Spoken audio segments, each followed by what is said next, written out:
Hello, viewers. Makgeolli is delicious Korean rice wine. There are a lot of fast powder-based makgeolli kits out there, and that's what I'm talking about today, makgeolli kits. So these are the kits I brewed recently. You can see the individual videos for details. I brewed the Brewed Eat kit, I brewed the Damda kit, and the One Day kit. And also I should mention, a couple of years ago, I brewed this Uri Damgumi makgeolli kit. Similar idea.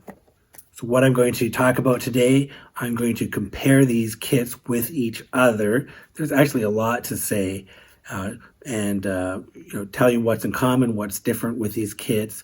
What do these kits mean? Why do they exist? What can we learn from them? What should you expect from these kits? And also my recommendation. What should you do with these kits? Or if you're an aspiring brewer, should you use these kits? What should you do? So watch this video to find out. If you like this video, please click that like button and subscribe. Please share this video wherever it is appropriate, and I appreciate your help in spreading the word about rustic Asian rice wine. The more subscribers this channel gets, the more it will be recommended, and the more brewers of rice wine there will be. So I appreciate hearing about your brewing experiences and sharing the experience of brewing with your friends. That really helps spread the word about rustic Asian rice wine. So I'm going to taste the three most recent kits that I brewed side by side, compare them. They do not taste the same, and so I'll be able to tell you special things about one or the other. So some are better than others.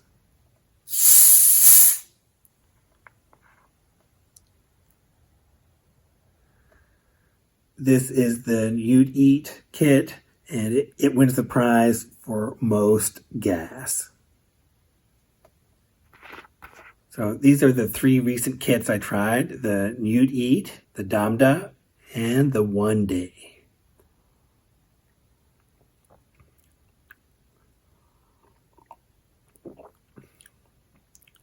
Okay, finally there's a bit of sourness. Finally, it's just not totally sweet. Right after putting it in the fridge, it really was too sweet.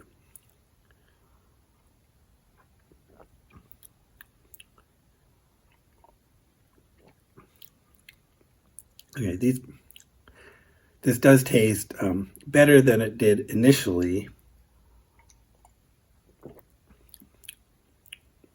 Both of these are quite malty still.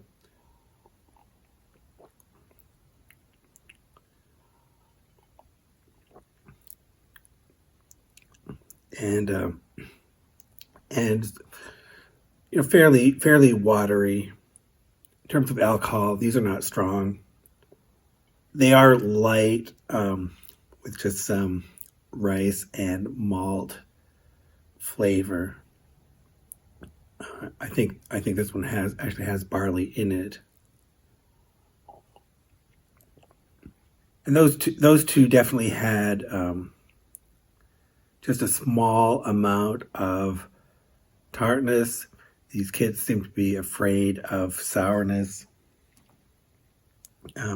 Try the One Day now. One Day has a darker color. I actually like this color better.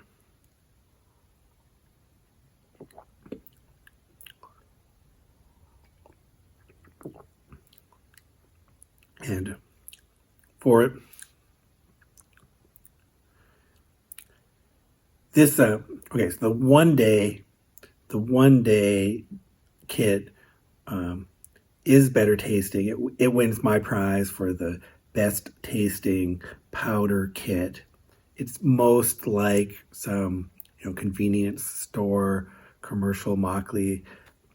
For all of these kits, they are relatively weak in alcohol. These kits are missing something. By rushing the process and using the powdered rice, you're not going to get a good flavor, and you don't actually get very much alcohol. Just by doing the simplest recipe with real rice, um, as long as you can find nuruk and sweet rice, you can brew makgeolli, single stage brew, danyangju. You can see my earlier videos for that. Um, I was able to do it with no experience, and that the brew you get with a danyangju is going to be a lot stronger than any of these kits. Even though it's just a one-stage brew, you do a one-stage brew, you use bread yeast instead of wine yeast. That's fine. You're still going to end up with something that's stronger than this. But what do these kits all have in common? They all were powder-based kits that you brewed at a fairly warm temperature, 25, 27 degrees Celsius, so 77, 80 degrees Fahrenheit. They were very wet. You added a lot of water in proportion to the rice, and they're super fast, a day or two. Even one of them recommended 18 hours in the summer. So, and even the older kit that I brewed a couple of years ago, it was 2 or 3 days. So all these powder kits are very fast. And the reason that they can brew so fast is because they're using purified enzymes. So this is more powerful than using nuruk, but the process is very fast, but it doesn't produce much flavor. The other aspect of doing it so fast, actually, you don't get that much alcohol in these kit brews. When I taste these, especially right after that brewing period, after 1 day, they do not taste strong at all in terms of alcohol. So that's another thing they have in common. They all have this malty taste. That's the flavor. I'm not sure exactly where that comes from, but that malty flavor, it's not the normal flavor of pure rice makgeolli. The flavor that's missing is the lactic acid flavor. That when brewing makgeolli, the lactic acid bacteria are an important part of the process. The acidity level rises, and that protects the brew from other bad microorganisms that would otherwise spoil the brew. And these kits seem to be afraid of sourness, and they have sweeteners added to the Newt and the Damda kits. There are stevia sweetener added to those, and that just makes it taste too sweet for my taste. Even though stevia might be my favorite non-sugar sweetener, I just don't like it. Just don't like it in these brews. It doesn't go well with the flavor, or they added too much of it. It's not what I like. And that's probably one of the reasons I ended up liking the 1 day kit the best. So there must be something we can learn from these kits. While we can learn something about the production of commercial makgeolli, which might use some of these purified enzymes and powdered rice in their processes. So it's interesting to experiment with that. And also it's interesting to think about the meaning of these kits. Why do they exist? Why do these products exist? Well, people want something traditional, but they might be afraid that it's too difficult for them. So this is super simple, takes away all the steps, including there's no mention of any sanitizing because the fermentation is done in 24 hours. There's barely any time for anything bad to happen. the instructions for these 3 kits don't mention any sanitizing at all. If you're bringing it home, I do recommend you sanitize your equipment, but these kits do not mention anything about sanitizing. So people want something traditional, but they might be afraid of they can't do it the traditional way. They buy one of these kits, and the thing is, brewing makgeolli the traditional way is not very complicated. The recipe is robust. The ingredients are not hard to get. These kits are from Korea, where it's not difficult to find nuruk. And even in the U.S., as long as you can get to an H Mart, you should be able to, or equivalent supermarket, you should be able to get some nuruk. So, and sweet rice and brew some makgeolli. The ingredients are not complex, and they're not that hard to get. And it might not take just 24 hours. It might take a week to brew, single stage brew, but that still is not a long time for brewing an alcoholic beverage. For 1 week is not a long time. So of course, that is my recommendation. Do not be afraid of traditional brewing. It's not that hard. I did it without really knowing anything, and I was able to make a delicious single stage brew, a Danyangju, and that was quite a bit stronger than these kits.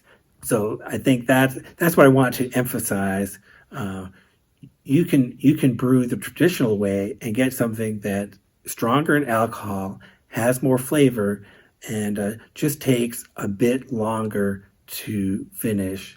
And since you'll have done this hands-on, you'll probably like it better in the end. Or if you do want to get a kit, there are kits that use real nuruk. There are kits you can get, like this Asan House kit. I've reviewed this on the channel before. Some of my longtime viewers would have guessed that I was going to say something like this from the beginning. But there definitely were many things that I can learn from these kits. It was fun to experiment with these higher power enzymes and just see how fast the fermentation process could take place. And also the fact that all of these kits have different ingredients. It's not really standardized in terms of how they're sweetened and all these additional ingredients added for flavors. But the thing that disappointed me were how mild these were in flavor, and how afraid these kits were of any sourness. It really is a lot more interesting to have some kind of balance between the sourness and the sweetness. So, these kits were very fast to brew, and I would expect you should consume them very quickly as well. And for that reason, it would have been better for these kits not to be so afraid of sourness. You need some of that just to be a little bit interesting for these fresh brews. If there's no sourness at all, it hardly tastes like anything. So that was probably the biggest disappointment for this category of kits overall. Now, the fact that these kits exist and there's more than one brand, that seems to tell me that there is a demand for brewing makgeolli at home, even in Korea, where I would imagine there'd be more readily available information about how to do this. But even in Korea, there is a demand for these kinds of kits that make things simpler for people. So I'm going to continue to emphasize on this channel how easy it is to brew makgeolli. These recipes are tested, tried and true, very robust. Mistakes are self-correcting, and there's a rapid feedback loop. You can learn and correct things and do better next time. It is not difficult to do. So that's the message I'm giving you today. Thank you for watching.